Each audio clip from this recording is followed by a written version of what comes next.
Jadi yang pertama, boleh review, ya, boleh melakukan uji lab, namun hasil uji lab itu tidak boleh dipublish langsung ke media sosial, melainkan harus dilaporkan ke BPOM, ya. Karena barang yang kita ambil, yang kita periksa itu belum tentu steril. Harus menjadi barang bukti yang steril dilakukan oleh pihak BPOM atau kepolisian.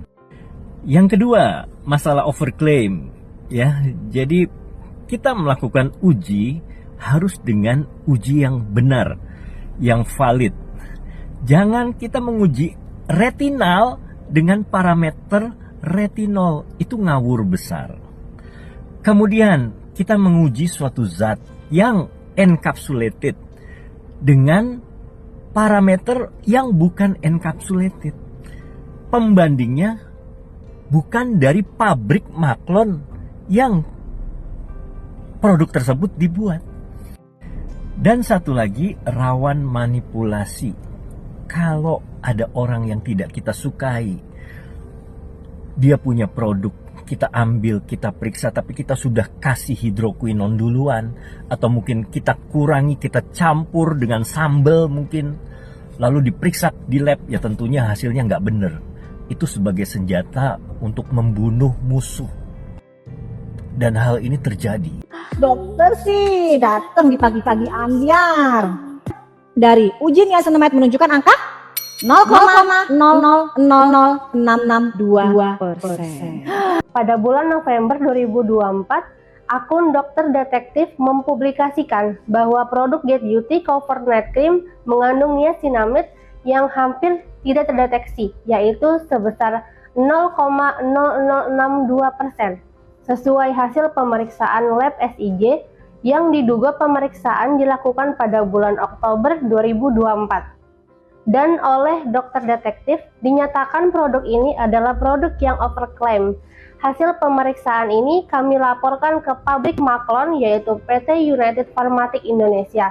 Pada tanggal 11 November, pihak PT UV segera melakukan pemeriksaan beberapa batch tertinggal yang beredar di market selama tahun 2024. Dan ternyata hasil pemeriksaan menunjukkan angka konsentrasi niacinamide di atas 1,9%.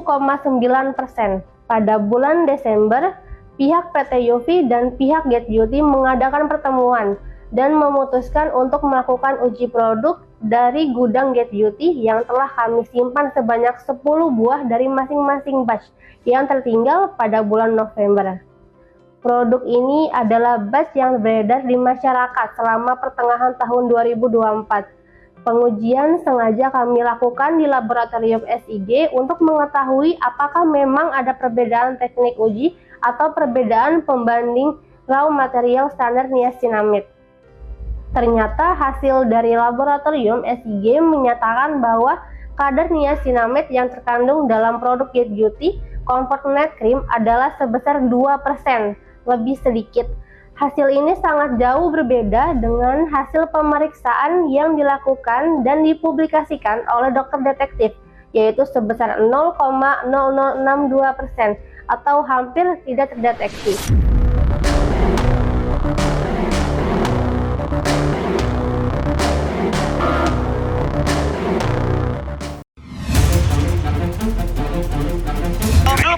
Gua nggak bisa, lo nggak bisa kayak begitu.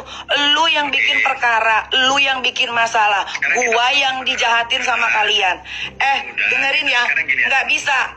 Gua kalau dibayar profesional, ya, lebih dari segitu harganya. Oke, tahu, ya. Saya tahu. Ya udah, kenapa lu bilang gua meres di mana gue? Buktiin kalau gua ada meres kalian. Meres di mana gua? Gua komunikasi aja terakhir gua di Pattaya.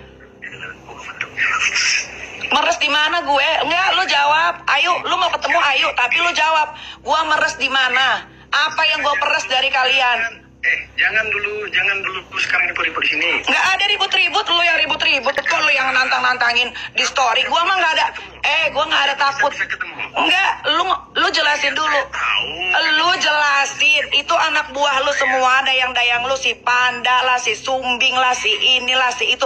Bilang gua meres apa gue tanya, jawab dulu. Itu kapan kita ketemu? Enggak, lo jawab dulu pertanyaan gue. Ya, biar kita selesaikan. Lo iya, selesai tapi nggak bisa. Gua nggak mau gue dibilang gua meres. Gua lo, kalian tuh belum pada buta kan matanya. Pokoknya semuanya diserahin ke Polda Metro Jaya. Semoga keadilan kebenaran tegak lurus. Bismillah.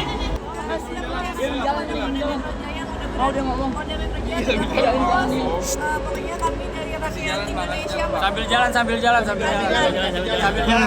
Dok, pihak sebelah mangkir mulu, ada yang mau disampaikan nggak sih, Dok? Semua sama di mata hukum ya. Mau siapapun semua sama di mata hukum. Gitu. Jadi kalau misalkan kita yang salah atau siapapun yang salah ya silakan aja. Kau itu sekarang tersangka, paham kau tersangka? Nggak ada yang mau bantuin kau, ya, karena kau itu tersangka dan jelas kejahatan yang kau lakukan itu, paham? Ya, bak kata pepatah, ya, gajah di pelupuk mata tidak nampak, tapi semut di seberang lautan nampak. Apakah artinya? Tapi aku paham sih kenapa kau terlalu dendam dengan Dr. Reja dan Sheila Saukia. Ya mungkin karena dua orang ini yang nantinya akan berhasil meruntuhkan kerajaan kau dan dinasti kau yang udah kau bangun selama bertahun-tahun ini. Oke, nggak apa-apa. Sebentar lagi kok kehancuran akan menantimu. Aku paham rasa sakit hatinya aku paham. Geduknya aku paham kan, walaupun di luar terlihat tapi gimana caranya harus hancur gitu kan? Pasti kan gitu kan? Pasti harus hancur. Aku udah tahu kali kau. Aku tahu kali kau. Harus hancur gitu kan? Nggak bisa. Masa gitu selevel gue aja kau blok sih? Karena apa? Karena aku ini terlalu mengancam, terlalu berbahaya gitu. Ini belum berbahaya, belum kekeluarkan semuanya.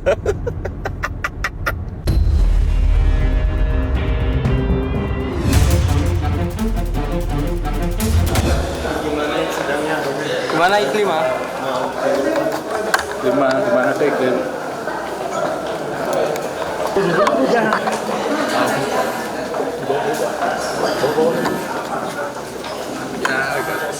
Tadi hakim memutuskan ditunda menjadi hari Kamis tanggal 6 Maret 2025 pukul 9.30 WIB, dipercepat 30 menit karena memasuki bulan Ramadan.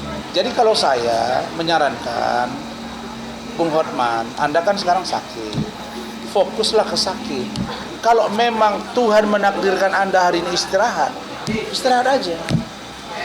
Kalau memang sudah tidak mungkin lagi buka-bukaan di pengadilan, karena yang bertanya ini baru 4 dan itu belum selesai. Pak Lepsu masih mau lanjut. Saya masih mau lanjut. Nah, saya yang duluan tanya itu paling banyak. Iya. Jadi kalau nanti beliau tidak bisa jawab secara detail, belum lagi pertanyaan dari saya, nah, sudah tumpang duluan kan repot urusannya. Jadi kalau saya melihat Hotman, kalau memang sudah tidak memungkinkan, ya sudah, angkat bendera putih, kemudian close.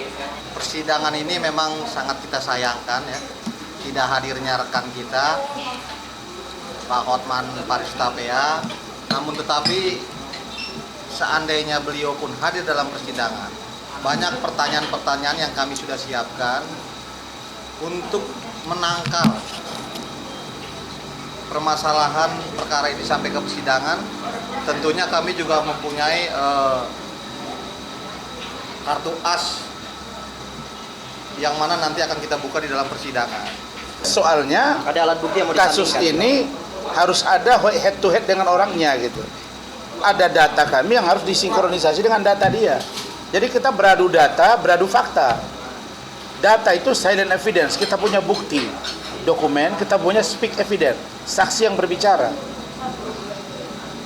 Jadi agak sulit lah menurut saya.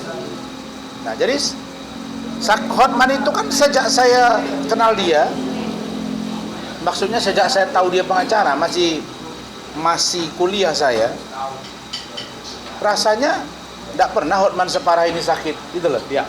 Kalau saya persiapannya simpel aja, dan ternyata saya lihat begini ya, dari perkaranya antara Bang Rasman dengan Bang Hotman ini, menurut saya perkaranya simpel kok. Ini hanya membuktikan apa yang Bang Rasman sampaikan itu apakah mencemarkan nama baik atau tidak. Dan menurut saya kemarin begitu sidang pertama saya lihat tidak begitu berat lah, tidak begitu berat. Dan saya hanya mungkin ya persiapannya tidak jauh ya dari bagaimana Bang Hotman itu merekrut Aspri. Itu aja, nggak jauh-jauh dari situ kok. Nah nanti kita buktikan di persidangan apakah perekrutan Aspri itu sebagaimana mestinya atau justru ada permasalahan. Ya, saya tetap santai aja, santai. Ini permasalahan tidak begitu berat kok.